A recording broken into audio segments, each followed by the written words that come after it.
So let's look at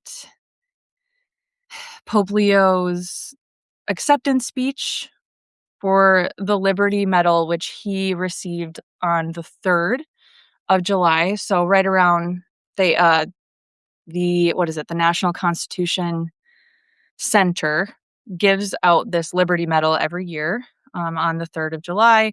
Pope Leo is the first pope ever to receive this award, so that's very exciting. He's also obviously the first American-born pope, so it kind of makes sense. The National Constitution Center says that the reason Leo has been given this award is because of, quote, his lifelong work promoting religious liberty and freedom of conscience and expression around the world, ideals enshrined by America's founders in the First Amendment to the United States. I want to take a look at, I'm going to share, here we go, share my screen here so we can look at it together. So this is from the Pope Leo Weekly. It's a excerpt of the transcript of his speech. And here's what Leo says, quote, "From our youth, most of us have admired the eloquence of the Declaration of Independence," that's my insertion, "with its resounding appeal to the law of nature and to nature's God as the basis of their assertion that all men and women are created equal and endowed by their Creator with certain inalienable rights, including the right to life, liberty, and the pursuit of happiness." And here's the interesting part.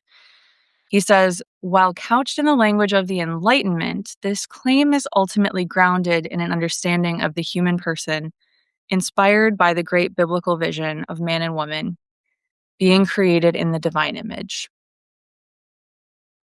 Okay. How do I stop sharing the screen? Here we go. Okay, so I found this really interesting that he kind of qualified his statement there by saying, like, okay, yeah, well, this is couched in the language of the Enlightenment, but like, here's why we should still take it seriously.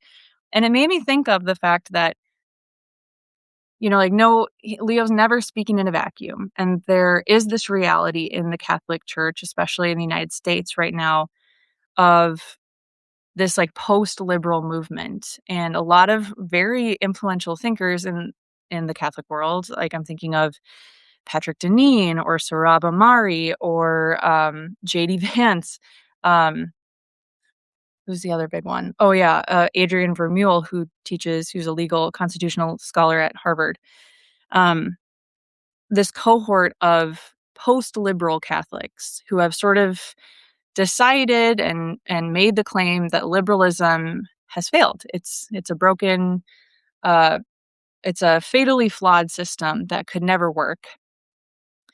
It's self-contradictory, and in a lot of these cases, these individuals will claim liberalism, classical liberalism. So we're not talking about like little L liberalism, like the political left in the United States. We're talking about classical liberalism. So the liberalism that comes to us out of the Enlightenment, the liberalism that presents to the world this idea that all men, the human person is fundamentally a rights-bearing individual, that personal autonomy, freedom, individual rights, limited government, free markets, this sort of thing, and the priority of reason over faith, or reason as like rationalism, basically. So the post-liberals are kind of saying this was doomed to fail, and it is failing, and it has failed, and we need to start building something else.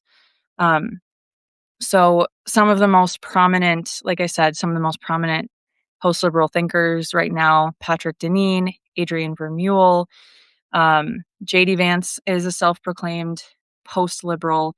And then, of course, there's David L. Schindler, who is the son of David C. Schindler. And David L. Schindler sits on the editorial board of the Catholic journal Communio, which is a very influential Catholic academic journal that sort of comes out of the Second Vatican Council. Communio was founded originally by Cardinal Joseph Ratzinger, Hans Urs von Balthasar, and I believe Henri de Lubac. So the three of them started Communio back in the day, as they say. Back in the day, the Communio bros, they start this journal to sort of work out this ecclesiology that we get from the Second Vatican Council. Now what's happening is that Communio has this fellow, David L. Schindler, on the board. And not only is he there at Communio, but he's also heavily involved with a couple of other very influential projects in American Catholicism, namely Word on Fire,